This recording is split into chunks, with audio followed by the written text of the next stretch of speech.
Hello Rockets, I'm Isaac Michael. And I'm Mark Gonzalez. And this is the news for November 18, 2013. In late October, a pro-environmentalist group filed a lawsuit against the company that makes sriracha.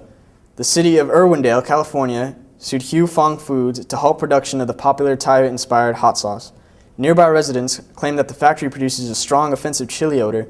An inspector came by and stated that there were no code violations and that the Clean Air Act does not list jalapeno peppers as an airborne contaminant.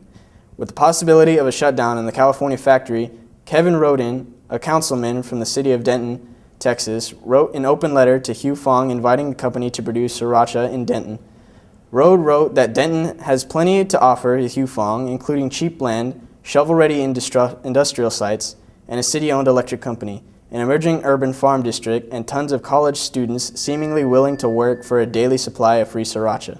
In Buenos Aires, a man went to the local bazaar and bought what he thought were 2 toy poodles. Imagine his surprise when he took them to the vet for vaccination and he was told that he in fact bought 2 ferrets on steroids. The animals had been given steroids since birth and had been groomed to look like a poodle. The man paid about $75 for the ferrets, and typically toy poodles sell for about $1,000 American dollars. When asked for a comment, one of the ferrets replied, "Spot me, bro." Recently, the Judson High School band placed in a competition. For more on that story, here's J-Rocket TV's George Cano. The Judson High School band had a competition at Rutledge Stadium called the Yamaha Cup, sponsored by US Band. The competition was open to all bands, and about 20 to 25 Texas bands showed up to this event. But like most victories, it wasn't just given. Well, the preparation actually starts August 1st, and we start our summer band program 3 weeks before school starts, and we do continuous practice every day till school starts, and then we do 2 hours after school once school starts. And this particular contest was the 4th in a row for us in the month of October, and it was our biggest competition at that point. We prepared really hard the 3 weeks prior to this, and then the week of, we really prepared. This competition was an emotional event for some of the band members. At the moment of the final performance, I think we all kind of knew, especially the seniors, that it was our last show. We were never going to be with this band again, and literally this band has become like a family. We all depend on each other and trust each other with everything. And the energy that we put into that, we did it for each other and for our band directors.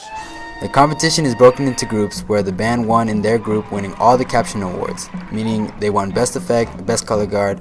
Then afterwards, they came back to compete with the top 15 scoring bands of the day in a finals competition where they placed 3rd place.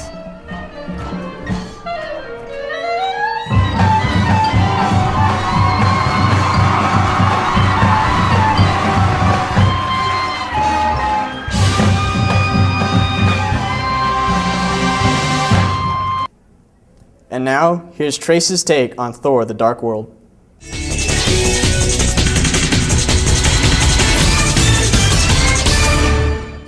In Thor: The Dark World, Thor must embark on his most perilous journey yet, one that will reunite him with Jane Foster and force him to team up with his estranged brother, Loki.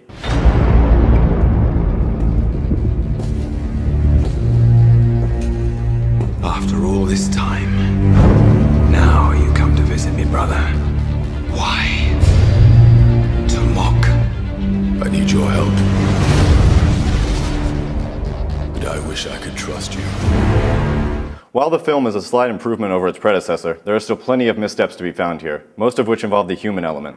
Natalie Portman's portrayal of Jane Foster is very wooden and lifeless, and Kat Dennings' performance as Darcy Lewis is incredibly annoying and unfunny, maybe even more so than in the first film. And the first half overall was just not up to par with what a Marvel movie should be. Luckily, it stepped up in the second half.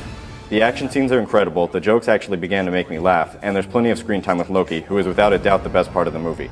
Between that and a clever setup for the upcoming Guardians of the Galaxy movie and a mid-credit scene, the film definitely redeems itself as a fun action film in its second half, and I walked out pleased, which is why I'm going to give the film a 3.5 out of 5. Thor: The Dark World is in theaters now. Well, that's all the time we have. I'm Isaac Michael. And I'm Mark Gonzalez. And this has been J-Rocket TV News.